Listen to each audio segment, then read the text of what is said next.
আল্লাহ তাআলা যখন বান্দাদের মাঝে সকল বিচার ফায়সালা শেষ করবেন এবং জাহান্নাম থেকে যাদেরকে মুক্তি দেওয়ার তাদেরকে মুক্তি দিবেন, তখন ফেরেশতাদেরকে বলবেন দুনিয়াতে যারা লা ইলাহা ইল্লাল্লাহের স্বীকৃতি দিত তাদের সকলকে জাহান্নাম থেকে বের করে নিয়ে আসো। ফেরেশতারা তাদের চেহারায় সিজদার নিদর্শনগুলো দেখে দেখে তাদেরকে জাহান্নাম থেকে বের করে নিয়ে আসবেন।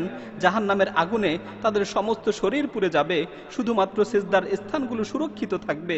এরপর তাদেরকে আবে হায়াতের পানি দিয়ে গোসল করানো হবে, তারা পুনরায় সুঠাম দেহের অধিকারী হয়ে যাবে।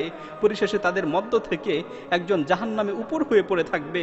জাহান্নামীদের মধ্য হতে সে হচ্ছে সর্বশেষ জান্নাতে প্রবেশকারী। সে আর্তনাদ করে বলবে, হে আমার রব, হে আমার পালনকর্তা, আমার চেহারাটাকে জাহান্নামের দিক থেকে একটু অন্যদিকে ঘুরিয়ে দিন, কেননা জাহান্নামের উত্তপ্ত হাওয়া আমাকে অস্থির করে তুলছে, আমার চেহারাটাকে ঝলসে দিচ্ছে। সে বারবার এই প্রার্থনা করতে থাকবে। তখন আল্লাহ তাআলা বলবেন, আমি যদি তোমার চেহারাটাকে জাহান্নামের দিক থেকে ঘুরিয়ে দেই তাহলে এরপর তুমি আমার কাছে আর কিছুই চাইবে না তো? সে বলবে, হে আল্লাহ, আপনার ইজ্জতের কসম করে বলছি এরপর আর কিছুই চাইব না। অতঃপর আল্লাহ তাআলা তার চেহারাকে জাহান্নামের দিক থেকে ঘুরিয়ে দিবেন।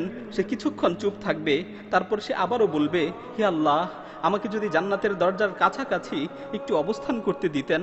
আল্লাহ তাআলা তখন তাকে লক্ষ্য করে বলবেন, তুমি না আমার সাথে প্রতিজ্ঞা করেছিলে, তুমি না আমার সাথে অঙ্গীকার করেছিলে যে তুমি আর কিছুই চাইবে না? ধ্বংস তোমার জন্য হে আদম সন্তান, তুমি কতই না প্রতিশ্রুতি ভঙ্গকারী। তারপর আল্লাহ তাআলা বলবেন, আমি যদি তোমাকে এটা দেই এরপর আর কিছু চাইবে না তো? সে বলবে, আপনার ইজ্জতের কসম করে বলছি, সে বলবে, আপনার ইজ্জতের কসম করে বলছি এরপর আর কিছুই চাইব না। অতঃপর আল্লাহ তাআলা এই ওয়াদার ভিত্তিতে তাকে জান্নাতের দরজার কাছাকাছি অবস্থান করতে দিবেন। সে কিছু সময় চুপ থাকবে।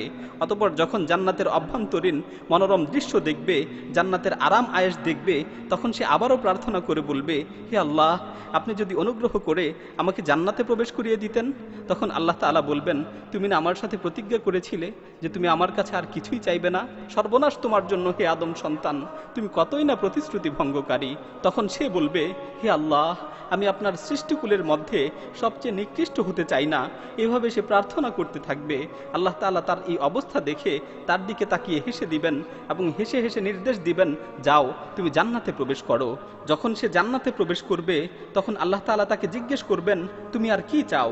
সে একের পর এক চাইতে থাকবে, আল্লাহ তাআলাও তাকে দিতে থাকবেন। এক সময় তার চাওয়ার পরিধি শেষ হয়ে যাবে, সে চাওয়ার মতো আর কোনো কিছুই খুঁজে পাবে না। তখন আল্লাহ তাআলা তাকে মনে করিয়ে দিবেন যে তুমি এটা চাও, ওটা চাও। যখন তার চাওয়া পাওয়ার সকল আকাঙ্ক্ষা শেষ হয়ে যাবে তখন আল্লাহ তাআলা তাকে বলবেন, তোমাকে এগুলো